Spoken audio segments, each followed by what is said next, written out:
ಕಲಬುರಗಿಯಲ್ಲಿ ಮುಖ್ಯಮಂತ್ರಿಗಳ ರಾಜಕೀಯ ಸಲಹೆಗಾರರಾದ ಬಿಆರ್ ಪಾಟೀಲ್ ಸುದ್ದಿಗೋಷ್ಠಿ ನಡೆಸಿ ಕಲಬುರಗಿಯಲ್ಲಿ ನಡೆದ ಸಚಿವ ಸಂಪುಟ ಸಭೆ ನಮಗೆ ಸಮಾಧಾನ ತಂದಿದೆಯೇ ಹೊರತು ತೃಪ್ತಿ ತಂದಿಲ್ಲ ಎಂದು ಬೇಸರ ವ್ಯಕ್ತಪಡಿಸಿದ್ದಾರೆ.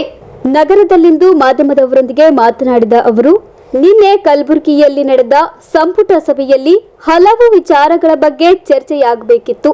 ಶಿಕ್ಷಕರ ನೇಮಕಾತಿ ಬಗ್ಗೆ ಚರ್ಚೆ ಆಗಬೇಕಿತ್ತು, ಆದರೆ ಆಗಿಲ್ಲ. ಮುಂದಿನ ಸಂಪುಟದಲ್ಲಿ ಆಗಲಿ. ಇಲ್ಲಿ 80ರಷ್ಟು ಹುದ್ದೆಗಳು ಖಾಲಿ ಇವೆ, ಅವು ಭರ್ತಿಯಾಗಬೇಕು. ಹಾಗಾಗಿ ನನಗೆ ಕ್ಯಾಬಿನೆಟ್ ಸಮಾಧಾನ ತಂದಿದೆ, ಆದರೆ ತೃಪ್ತಿ ತಂದಿಲ್ಲ ಎಂದರು. ಏನು ನಿನ್ನೆ ಕಲ್ಯಾಣ ಕರ್ನಾಟಕದಲ್ಲಿ ಒಂದು ಮಹತ್ವವಾದಂಥ ಸಂಪುಟ ಸಭೆ ನಡೆದು ಕೆಲವು ಈ ಭಾಗದ ತೀರ್ಮಾನಗಳನ್ನು ತೆಗೆದುಕೊಂಡಿದ್ದಕ್ಕೆ ಸ್ವಾಗತ ಬಯಸ್ತೇನೆ, ಅಭಿನಂದನೆ ಹೇಳ್ತೀನಿ. ಈ ಥರ ಮೇಲಿಂದ ಮೇಲೆ ಸಚಿವ ಸಂಪುಟದ ಸಭೆ ಈ ಭಾಗದಲ್ಲಿ ಆಗಬೇಕು ಅಂತ ಒತ್ತಾಯ ಕೂಡ ಮಾಡ್ತೇನೆ. ಈಗ ಒಂದೇ ಸಲಕ್ಕೆ ಸರ್ಕಾರ ಕಣ್ಣು ತೆರೆದಿಲ್ಲ. ಈ ಭಾಗದ ಶಾಸಕರು, ಸಾರ್ವಜನಿಕರು, ಸಂಘ ಸಂಸ್ಥೆಗಳು ಧ್ವನಿ ಎತ್ತಿದಾಗ ಮಾತ್ರ ನಮ್ಮ ಕಡೆ ಗಮನ ಹರಿಸ್ತವೆ.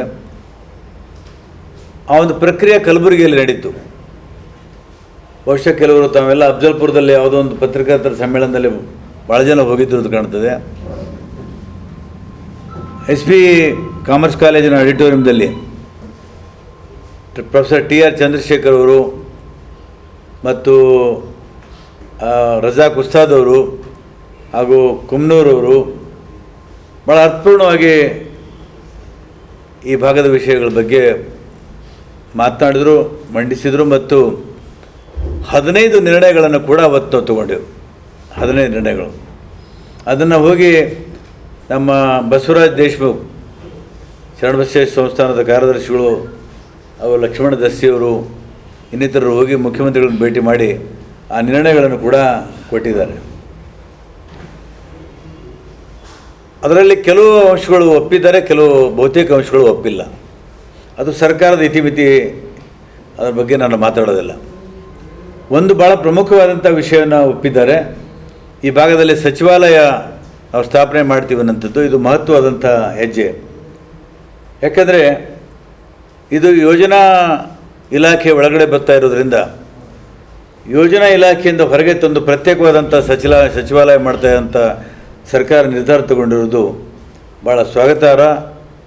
ಇದು ನಾನು ಅಭಿನಂದಿಸ್ತೀನಿ.